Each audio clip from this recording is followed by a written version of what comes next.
ओम श्री गुरुमंडलाय नमः। ओम कुलदेवीभ्यो नमः। ओम गंगणपते नमः। ओम इष्ट देवताभ्यो श्री जगदम्बिकायै दुर्गा देव्यै नमः। आज ये वीडियो है हवन के बारे में। नवरात्रि आने वाली है और यदि आप चाहते हैं कि बिना कोई आचार या पंडित के सामान्य तौर पे अगर हम घर पे ही अपने हवन करना चाहें तो किस प्रकार करें, एक पॉइंट। दूसरा पॉइंट, इस वीडियो में मैं आपको ये भी बताने वाला हूँ कि आप विधि जानते भी हों तो वो कौन से 6 मंत्र हैं जो कि देवी पुराण के अनुसार अगर उन मंत्रों से आहुति नहीं दी जाती है तो हवन जो है वो अग्निहोत्र संपन्न नहीं माना जाता है।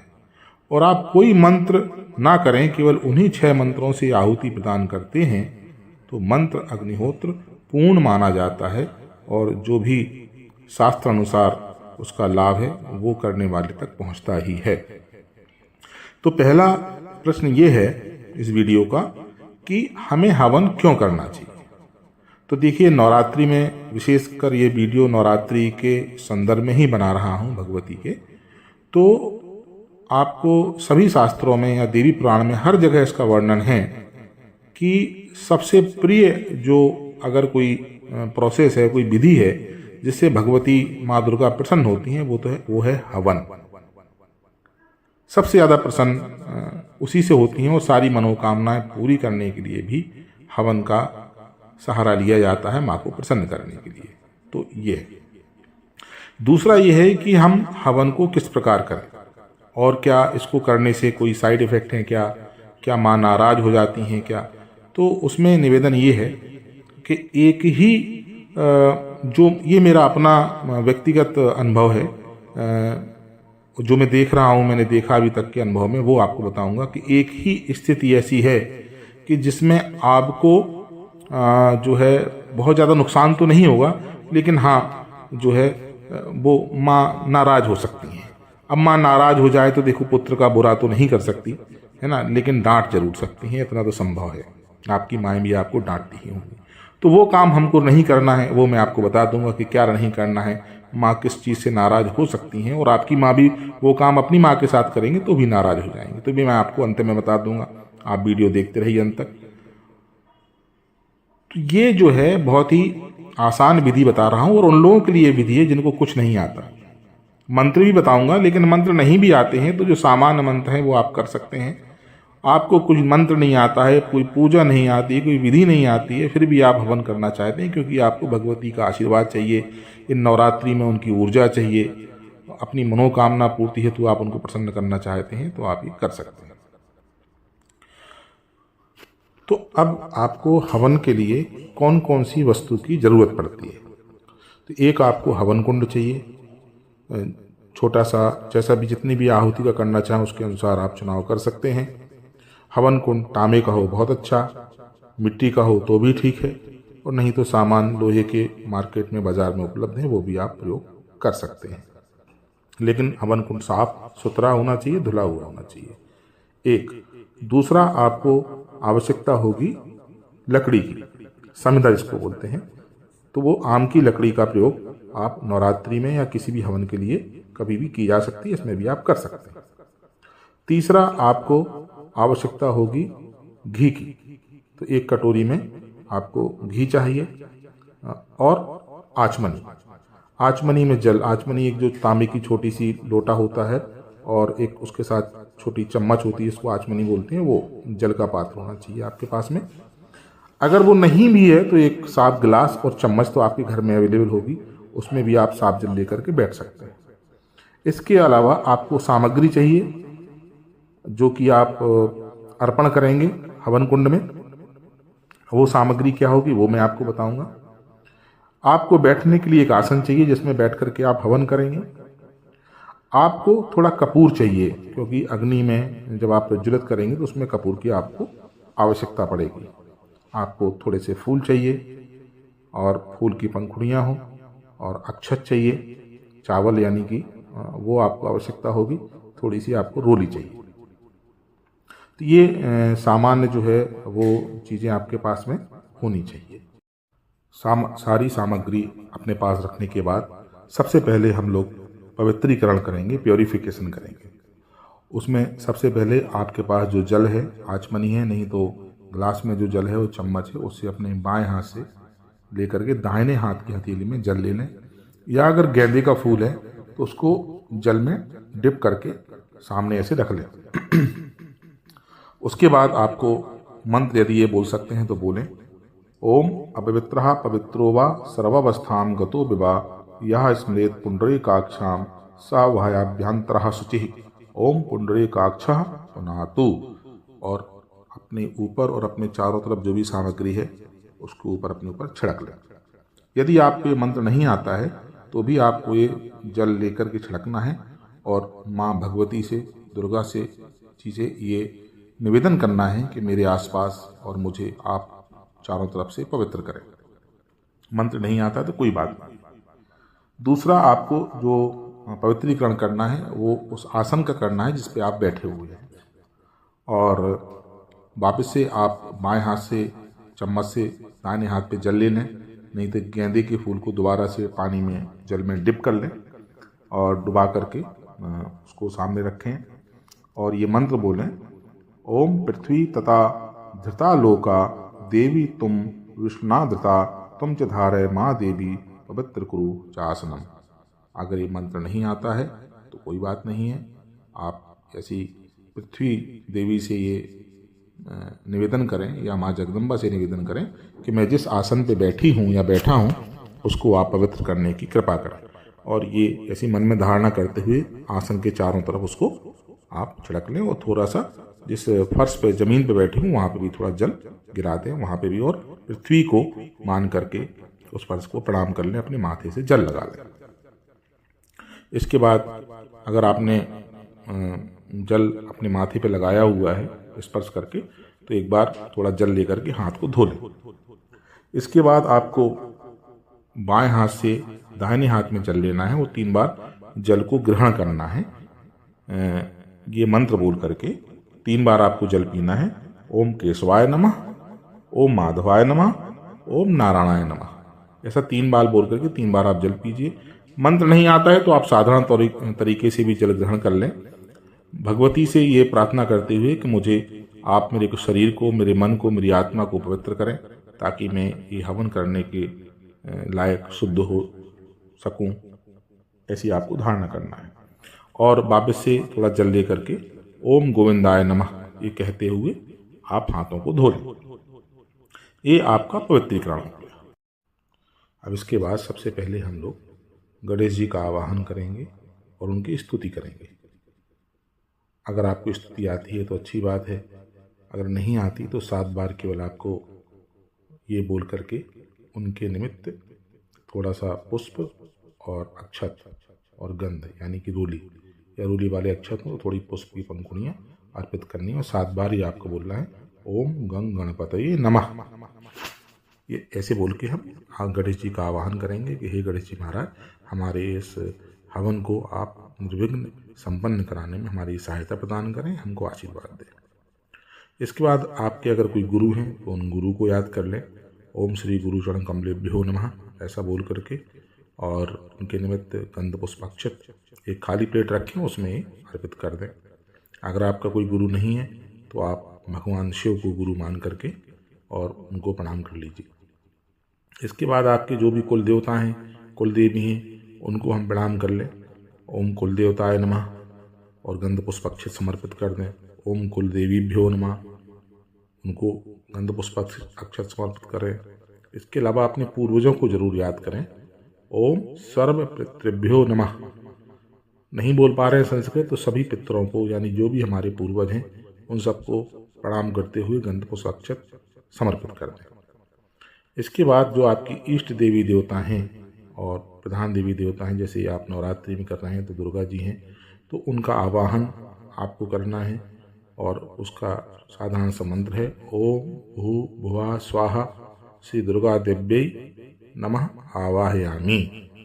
इतना भी नहीं बोल पा रहे हैं तो हे दुर्गा माँ, मैं आपका आवाहन करता हूँ और उनके निमित्त गंध पुष्पाक्षत समर्पित कर दें इस भावना के साथ कि माँ आप पधारें और हमारी ये हवन की आहुतियाँ ग्रहण करें। इतना बोलने के बाद में हम लोग जो है थोड़ा सा वापस से गेंदे में या जल लेंगे दाहिने हाथ पे, या वापस गेंदे के फूल को जल में डुबो करके, और जो हमारा हवन कुंड है उसको पवित्रीकरण करने के लिए उसके मंत्र होते हैं। लेकिन मैं साधारण तौर पे बता रहा हूँ, एकदम जिसको कुछ करना नहीं आता उनके लिए है वीडियो। बाकी लोगों के लिए अलग से वीडियो बना देंगे, और जिनको हिंदी नहीं आती उनको इंग्लिश में ही बना देंगे। This we will make in English as well, people who do not understand Hindi. तो उसको लेकर के आप थोड़ा सा उसमें हवन कुंड में छिड़क दें पवित्रीकरण हेतु, बस इतना ही करना है।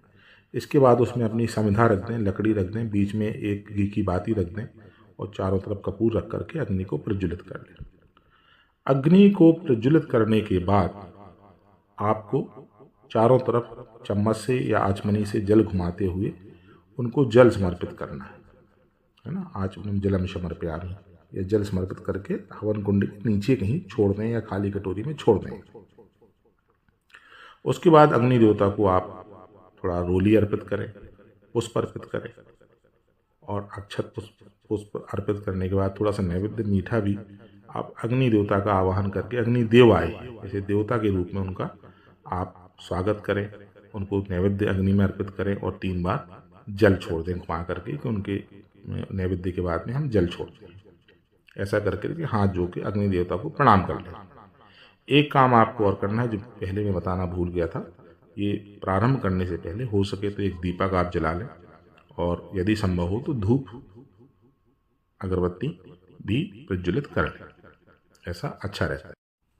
अब हम आहुति देना प्रारंभ करेंगे, तो 1-2 चीज़ महत्वपूर्ण है यहाँ पे। हमको 2 वस्तुएं हमारे पास होना चाहिए। एक तो घी होना चाहिए, देसी घी गाय का, और दूसरा जिस सामग्री से हम हवन करने वाले हैं वो सामग्री कैसी होगी ये मैं आपको बाद में बताऊंगा, जो कि बहुत ही महत्वपूर्ण पहलू है। इसलिए इस वीडियो को देखते रहिए और लाइक कर लीजिए, सब्सक्राइब कर लीजिए, ताकि छूट जाए तो दोबारा आप देख सकें।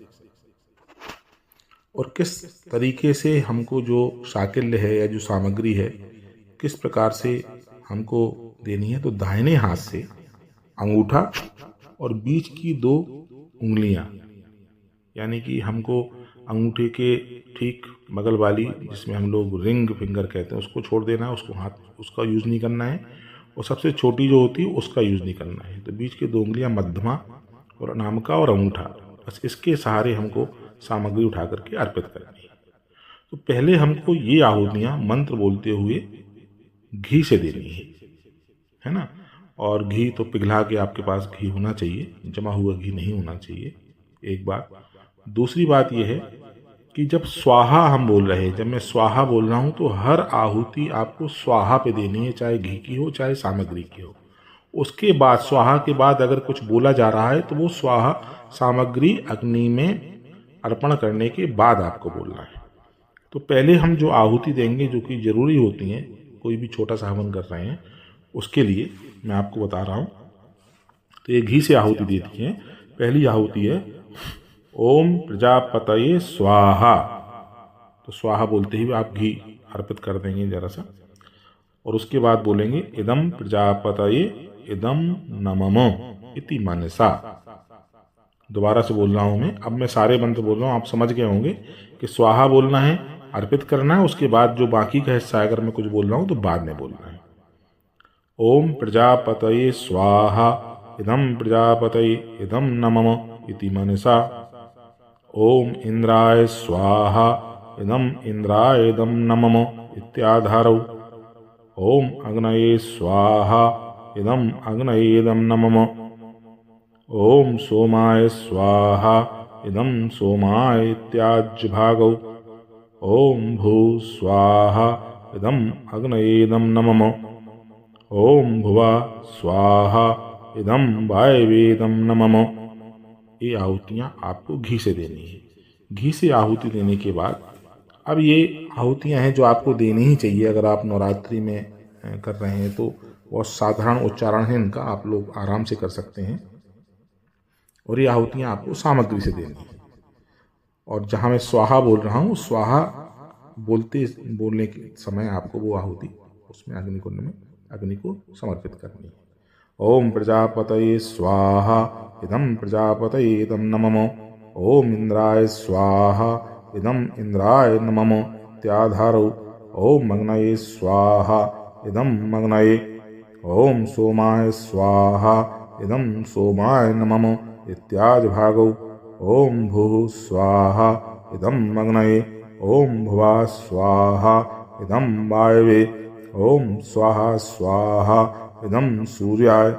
ओम सिद्धि बुद्धि सहिताय श्रीमन्महागणाधिपते नमः स्वाहा। ओम लक्ष्मी नारायणाभ्यां नमः स्वाहा। ओम उमा महेश्वराभ्यां नमः स्वाहा। ओम शची पुरंदराभ्यां नमः स्वाहा। ओम मातृ पितृ चरण कमलेभ्यो नमः स्वाहा। ओम कुलदेवताभ्यो नमः स्वाहा। ओम इष्ट देवताभ्यो नमः स्वाहा।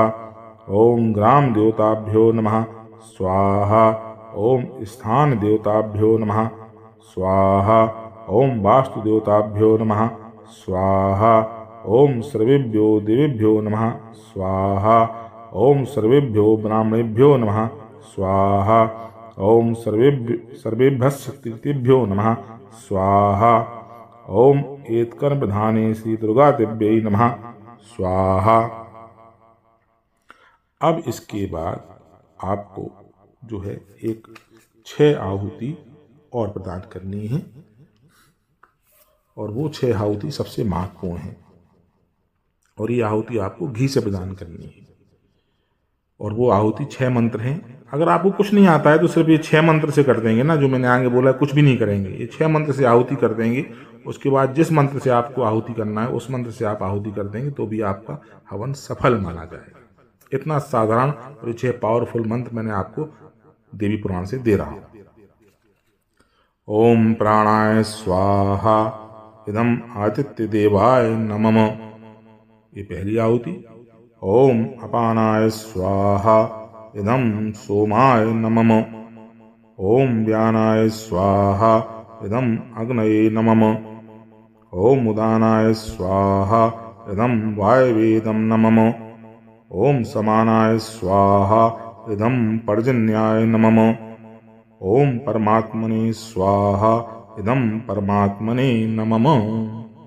और ये आहुतियाँ आपने घी से दे दी। इसके बाद आप अगर नवरात्रि में हैं तो आप दुर्गा जी के किसी भी मंत्र से 108 आहुति समर्पित कर सकते हैं। अब वो मंत्र जो है, जो आपकी इच्छा है, जो आपकी मनोकामना है, उसके लिए अलग अलग मंत्र हैं। सामान्यतः लोग 99 मंत्र से भी हवन करते हैं।